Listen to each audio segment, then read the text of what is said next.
Cringy fan bases. There is no cringy fan bases, but all fan bases are cringy. And it's not their fault. It's the fact that, unfortunately, the few bad apples in any fandom tend to speak loudly like they represent the entire fandom. Usually gatekept by overly knowledgeable people that feel like that because you don't have extensive as a knowledge of them on this particular thing, then you're not worthy of being a part of that. Which is weird, because I thought the point was to get more people involved that want to be involved. But if you're going ahead and cut everybody off, I think that that's counterproductive to what you're looking for. But the funny part is that the cringe knows no bounds. It doesn't matter what you're a part of, whether it be music, whether it be movies, whether it be those particular anime, particular anything, you're going to find the cringe folks. You know, the ones that are a little bit way past psychotic. And God forbid you say something negative about it, even if you're part of there, then you're not a true fan. You're not really loving it the way it deserves to be loved. The other fun part of that is that these hardcore people that love it for life, they go absolutely insane when there's a change made to what they don't appreciate. They'll officially hate it now, and they were never a fan. But I thought you said you loved it forever and nothing could ever take that away. But honestly, that's cool if you fall out of love with something and then they bastardize and destroy that which you love. But you really got to make a long soliloquy about it. You really got to make a long video about it. You got to tell me all the things that were wrong. And you always put it out as not what you think, but you say it as if it's absolute fact. But after all that scathing remarks and all the craziness and the stuff you say, and how these people don't deserve life anymore because they ruined your baby, you say it's just your opinion. But you've already stated it as a fact. You got the toys, you got the items, you buy every album, you got every part of it, you got everything that's related to it. So, in that sense, there is a sense of ownership. Commendable. But the part that made you love it so much is still there. It's always there. They can't take that away. They might do a remake or a revamp or a reboot, but the original stuff is still there. The guy that wrote Jumper, he was asked by a bunch of the fans of the novel if they were mad that he changed his creation. And he merely replied, "They didn't change my creation.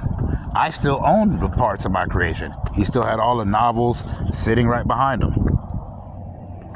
And it's always weird because they say, hey, that guy doesn't represent us. Well, whether he does or he doesn't is irrelevant.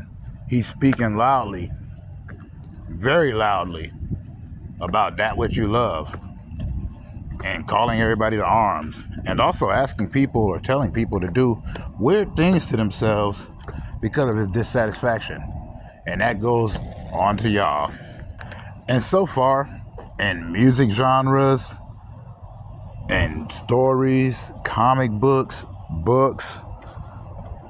movies, TV shows, there's always that cringe element in there. I could be wrong. I mean, I'm just going off experience. Plus, I keep getting all of these videos on why something I enjoy is horrible. I won't go into depth about the things that some of these cringe fans tend to do in these genres. The weird letters, the obsessive following of someone, the telling them how they should and would live their life, and telling them what they should and should not do outside of this intellectual property. I only think it's odd because, unlike them, the people that they're addressing, usually the creators, actually own that. They own it, free to do what they want. You don't have to keep supporting it. Nobody forces you. But I don't really know if it's an entitlement deal, and I can't really say that it's because I don't know what it's like to love something so much. But if I didn't create it and had no part in it, I really got no say in how it goes. I'll just hold on to the part that I enjoy, and I'll keep that going. But this is irrelevant. It's been a long time since I've actually made a video, so I thought I'd do one. If you made it this far, these are just random thoughts. They got nothing to do with anybody. So if you think I'm talking about you, you need to work that out, because I don't actually hang out with nobody. I'm surprisingly reclusive. And if you were looking for this to make sense, then you messed up, because I've said a million times that this channel makes absolutely no sense. I have no goals here, and I don't even care if people watch the videos. This is just stuff that I do to clear out my brain. Much love to all of you, though, because, hey, we all deal how we gonna deal. I just wish that that's the one thing we could agree on, is that we can disagree without it being a problem. Yeah, well, peace out.